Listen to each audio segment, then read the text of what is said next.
Bonjour à tous, vous écoutez Marie Petitot, la plume qui dépoussière l'histoire et fait revivre les personnages du passé. L'Orient Express, épisode 1, Voyage des 1001 nuits.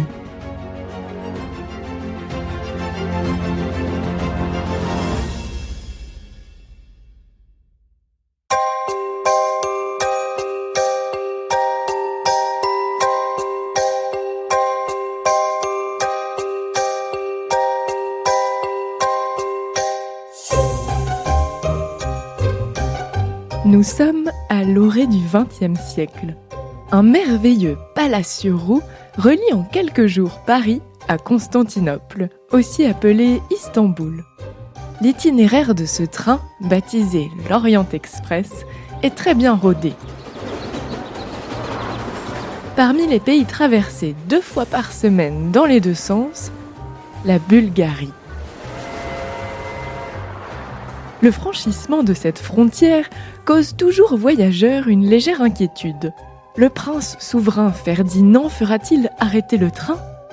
Comme si le simple fait de songer à cette éventualité provoquait le destin, le train ralentit subitement jusqu'à s'immobiliser en pleine voie. Les passagers se précipitent aux fenêtres, jetant des regards angoissés à l'extérieur, le visage collé sur les vitres. Une portière de voiture stationnée le long des rails s'ouvre sans crier gare. Elle laisse apparaître la silhouette du prince Ferdinand. Son nez d'aigle frémit d'impatience. Le voyageur surprise fait une entrée tonitruante à bord de l'Orient Express. Après avoir salué le mécanicien, le chauffeur et le chef de train, il s'empresse de revêtir son habituelle combinaison blanche, puis demande au chef de traction qui gère la vitesse du train de lui céder sa place. Le pauvre homme regarde le prince d'un air à la fois affolé et résigné. Les employés de l'Orient Express ont désormais l'habitude des caprices de cet étonnant souverain. Tandis que Ferdinand s'installe entre le chauffeur et le mécanicien, chacun retient son souffle. Il leur ordonne de repartir. L'Orient Express poursuit donc son voyage à une vitesse anormalement élevée. Qu'importe la médiocrité de cette portion de voie et les courbes nombreuses qui devraient inciter à la prudence, le prince accélère. Dans les wagons, c'est la panique. La lubie de Ferdinand n'est pas du goût de tout le monde. Les voyageurs s'égosillent, le personnel se plaint. Toutes les réclamations arrivent sur le bureau du fondateur de la Compagnie des Wagons-Lits et concepteur de l'Orient Express, Nagelmakers. Navré de voir que l'un de ses plus ardents soutiens, défenseur du progrès, se comporte comme un enfant avec son jouet, il tente de lui faire entendre raison avec toute la diplomatie possible. Sans succès. Ferdinand de Bulgarie continuera, jusqu'à la veille de la Première Guerre mondiale, à stopper le train à l'improviste pour le lancer à toute allure sur les voies pendant quelques minutes, terrorisant les voyageurs avec ses démarrages laborieux et ses freinages brutaux, occasionnant même parfois des dégâts matériels. Déjà légendaire, l'Orient Express est bien le roi des trains et le train des rois. Mais davantage qu'un jouet pour tête couronnée, ce train devenu un incontournable du voyage de luxe est un véritable espace-temps avec sa logique, ses règles, sa beauté et son mystère.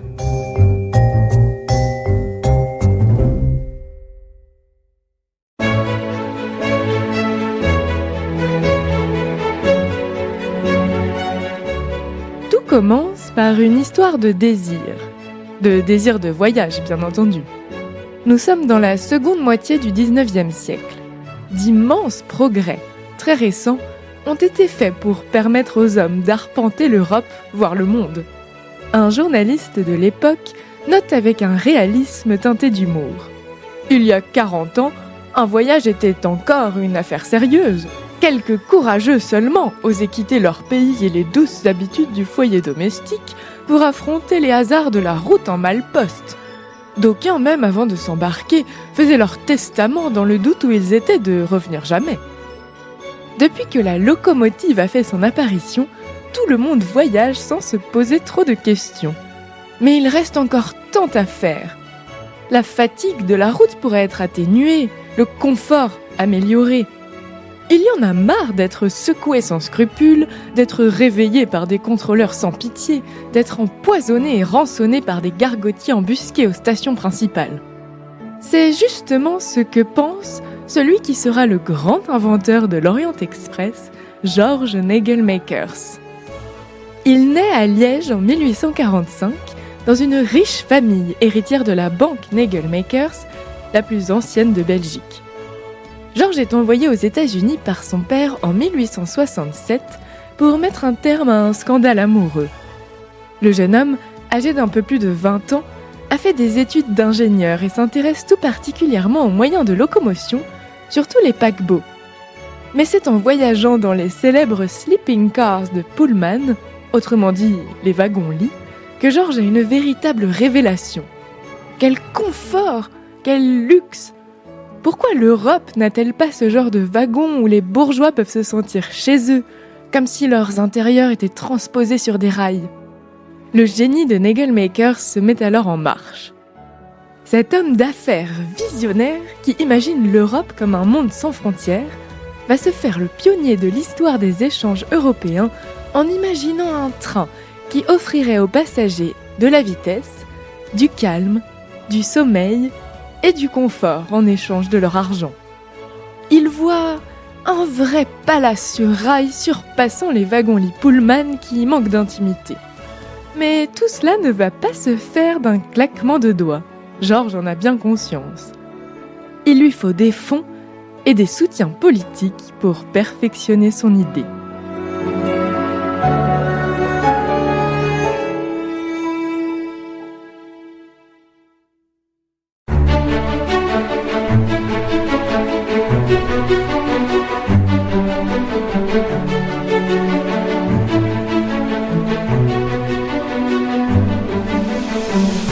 Le 20 avril 1870, George Nagelmakers publie une brochure intitulée « Projet d'installation de wagons-lits sur les chemins de fer du continent ». Un autre grand entrepreneur de l'époque, le roi Léopold II de Belgique, se passionne immédiatement pour le projet. Ce monarque qui modernise considérablement son pays encourage George et se fait le parrain de son entreprise. À l'époque, Nagelmakers tombe sur un os. Pour offrir dans un train le même type de service que dans un paquebot ou que dans un hôtel de luxe, il faut un wagon-restaurant. Or, à l'époque, on ne peut pas passer d'une voiture à l'autre, c'est problématique. La rencontre, à Londres, de Nagelmakers avec William Dalton Mann, ancien colonel de l'armée américaine, est déterminante. Dalton Mann vient d'inventer un nouveau genre de wagon-lit. Ils offrent des compartiments privés desservis par un couloir latéral. C'est une révolution technologique majeure que George va tout de suite exploiter pour son grand projet, qui en fera l'un des acteurs de la révolution industrielle. La Compagnie des wagons-lits est fondée en 1872. Peu après, Nagelmakers rachète les parts de son associé Dalton Mann. Pendant 10 ans, la compagnie perfectionne ses prototypes et ne possède finalement que quelques wagons qu'elle affrète à des compagnies privées. Pendant ce temps, George résout aussi un autre problème de taille qui empêche au départ d'imaginer un train international. Les innombrables contrôles aux frontières et la négociation des droits de passage. Comment gagner en vitesse s'il faut s'arrêter en permanence? La Compagnie internationale des wagons-lits signe donc patiemment des accords avec 12 autres compagnies européennes. Nagelmakers a gagné. Son train ne sera pas obligé de s'arrêter dans toutes les gares. Enfin, le 10 octobre 1882, Nagelmakers lance son premier train sur une ligne nouvelle reliant Paris et Vienne, appelée Train éclair. On remarque aussitôt la création d'un poste bien particulier, celui de conducteur. Ce n'est pas celui qui conduit le train, mais une personne chargée de mener les voyageurs jusqu'à leur cabine. Eh bien oui, Nagelmakers a promis un service de grande qualité. L'année suivante, en 1883, la Compagnie des wagons-lits inaugure un train unique au monde, un bijou de luxe et de modernité qui permet de voyager depuis Paris jusqu'à Constantinople, cet Orient qui fait tant rêver, en un temps record. D'abord, 13 jours avec étape pour ce voyage inaugural. Puis 4 jours et 3 nuits à force de perfectionner l'itinéraire jusqu'à arriver plus tard à 3 jours et 2 nuits. À l'époque, c'est incroyable. Il faut normalement prendre la route pour gagner Marseille ou Venise, puis embarquer pour d'interminables journées de navigation. Au total, plus de 2 semaines de voyage. L'épopée de l'Orient Express, à la fois glorieuse et mystérieuse, fantastique et fantasmée, vient de commencer.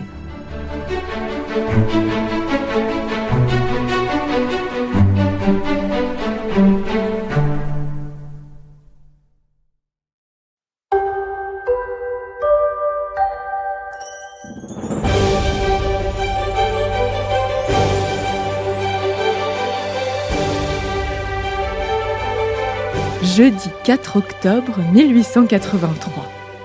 La gare de Strasbourg, future gare de l'Est à Paris, s'est transformée en scène de spectacle.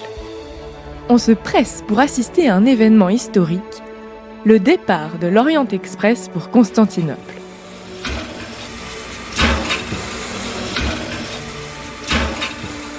Le fameux train se dresse sur ses rails flambant neufs. Le bruit des machines sous pression, la vapeur blanche qui dessine dans les airs des volutes argentées hypnotise le public. Les connaisseurs admirent la fabrication ingénieuse et savante des roues, la multiplicité des ressorts et des tampons, l'écartement spécifique des essieux. En génie de la communication, George Nagelmakers fait les choses en grand. Pour effectuer cette première traversée qui promet d'être palpitante, les passagers ont été minutieusement sélectionnés. Ce ne sont que des journalistes, des écrivains, des ingénieurs ainsi que de nombreux représentants des chemins de fer français, belges, roumains et orientaux, tous invités par Nagelmakers qui fait lui-même partie du voyage. Le fondateur de la compagnie des wagons-lits et inventeur de l'Orient Express vient aussi d'imaginer le premier voyage de presse de l'histoire. Un voyage très masculin donc, car finalement on part à l'aventure. Seules 2 femmes sont présentes à bord et l'on conseille aux voyageurs de se munir de pistolets, au cas où bien entendu. Enfin, le train s'ébranle, emportant les voyageurs vers des contrées lointaines.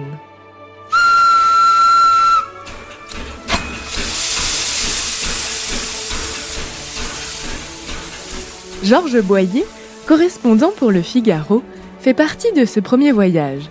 Il s'exclame : « Jusqu'à présent, quand on avait une douzaine de jours de liberté et le goût des excursions, on partait pour la forêt de Fontainebleau ou pour quelque port pas trop éloigné de la Manche. Aujourd'hui, on va à Constantinople, comme je viens de le faire avec une quarantaine de très aimables compagnons de voyage. » Un autre reporter peine à réaliser ce qu'il vient de vivre. « L'aventure que je vais vous raconter par le menu me ressemble pas mal au rêve d'un homme éveillé. J'en suis encore ébloui et étourdi tout ensemble. Et la légère trépidation du wagon-lit vibrera très probablement jusqu'à demain matin dans ma colonne vertébrale. Il y a exactement 13 jours que je quittais les bords de l'Oise pour aller prendre le train rapide de Lorient à la gare de Strasbourg. Et dans ces 13 jours, c'est-à-dire en moins de temps qu'il n'en fallait à Madame de Sévigné pour aller de Paris à Grignan, je suis allé à Constantinople.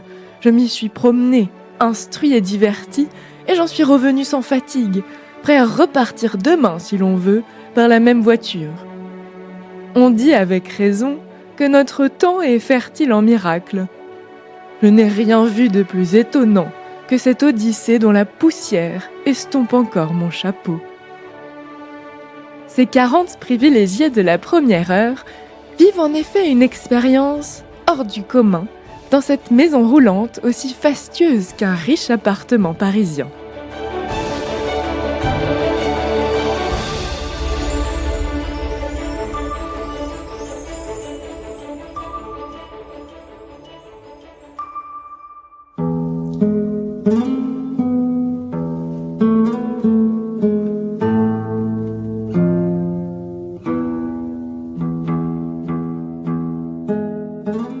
Lorsque les voyageurs prennent place à bord du train, Le luxe de ces espaces entièrement neufs et surtout complètement novateurs leur saute aux yeux.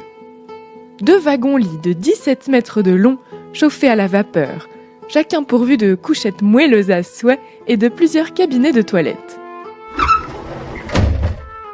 Dans le wagon-restaurant, c'est l'émerveillement. Composé d'une vaste salle à manger, d'un fumoir-bibliothèque, d'un boudoir pour les dames, d'un office et d'une cuisine, le wagon est décoré avec un goût exquis.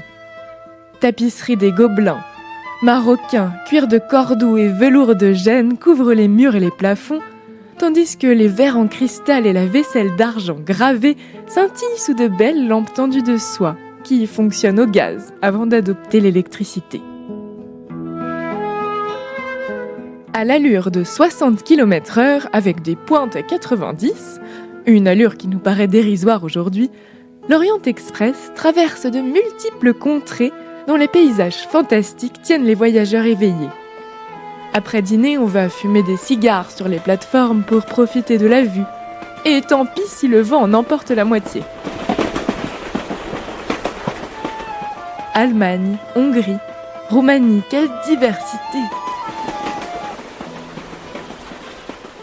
Voici ce qu'en dit la plume savoureuse du journaliste du Figaro.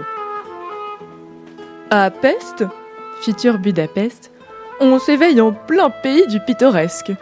C'est le commencement des maisons basses, des bœufs aux longues cornes et aux couleurs dégradées comme lavées. La forêt succède à la plaine. Toutes les gares sont de gracieuses vérandas où grimpe la vigne vierge. On prend le bateau sur le Danube pour visiter la Bulgarie dans la journée avant de remonter à bord pour reprendre la route. Personne ne veut manquer l'entrée dans le Bosphore. De splendides palais de marbre se découvrent, annonçant le spectacle à venir. Comme si un gigantesque rideau de théâtre venait de se lever, nous nous trouvons tout à coup en face d'Istanbul. La vieille ville turque se dresse au-dessus du Bosphore dans une gaze de brume qui enveloppe d'un nuage transparent les mosquées avec leurs minarets qui semblent d'énormes cierges. Au trésor du vieux sérail, on a brisé pour nous les cachets de cire. Les vitrines renferment émeraudes larges comme un in-octavo et des jattes pleines de rubis, de perles, de diamants qui font rêver au trésor d'Aladin. Le palais de Beylerbeyi, qui fut la résidence de l'impératrice Eugénie quand elle vint à Constantinople, renferme une salle de bain en marbre blanc plus grande que le foyer de l'opéra comique. Dans les jardins, d'immenses cages contiennent des tigres énormes, ceux qui restent de la fameuse ménagerie, une des dernières fantaisies du sultan Abdulaziz. C'est le samedi 13 à 2h que nous nous sommes embarqués pour rentrer en France. La mer Noire a été d'une clémence si parfaite que les invités ont pu se livrer sur le pont à des courses de cloche-pied très intéressantes. Autre sans faute à bord de l'Orient Express, la gastronomie. Le train vient d'inaugurer une tradition culinaire d'excellence qu'on ne cessera jamais de vanter. Henry Hopper de Blowitz, correspondant au Times à Paris, fait partie lui aussi du voyage. Les nappes et serviettes d'un blanc éclatant pliées avec art et coquetterie par les sommeliers, le vin rouge, rubis et blanc topaze, les carafes à eau cristalline et les capsules d'argent des bouteilles de champagne aveuglent les yeux des publics à l'intérieur comme à l'extérieur. Il ajoute « Il faut le dire, les menus rivalisent de variété et de sophistication. » Il est vrai que le cuisinier de l'Orient Express confectionne des mets d'une saveur exquise. Il varie même ses menus suivant les pays traversés. Sterlet du Danube, caviar frais de Roumanie, pilaf des Turcs accompagné des crus les plus fameux. En guise de conclusion à cette épopée inaugurale, je laisse la parole à Monsieur Tréfeux, reporter pour le Gaulois. En vérité, c'est la féerie. Pas une minute de lassitude, d'ennui ou de fatigue. Et on n'a pas fini de parler de l'Orient Express.